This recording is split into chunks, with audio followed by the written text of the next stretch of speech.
জয় জগন্নাথ, জয় জগন্নাথ, জয় জগন্নাথ, জয় জগন্নাথ, জয় জয় জগন্নাথ। জগন্নাথ। পুজো তো হয়ে গেল, এবার বেরোই চল। দাঁড়া, আমি জামা পরে আসি।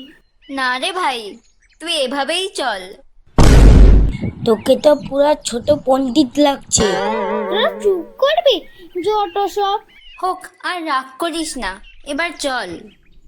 জয় জগন্নাথ, জয় জগন্নাথ, জয় জগন্নাথ, জয় জগন্নাথ। ও ও দিদা, দিদা, কারা এলি? আমরা গো আমরা। বাহ, কি সুন্দর রথ বানিয়েছিস রে তোরা। ও দিদা, চাঁদা দাও। এই নে। ও দিদা, এই 2 টাকাটা ফুটো, একটা ভালো 2 টাকা দাও। আর তো নেই রে, ওটাই রাখ। আচ্ছা। দিদা প্রসাদ নাও। এই অনি, আজকে মেলায় যাব আর পাপড় খাবো। আর জিলিপিও খাবো। শুধু খাবো আর খাবো, আরো কতগুলো বাড়িতে যেতে হবে, তাড়াতাড়ি চল।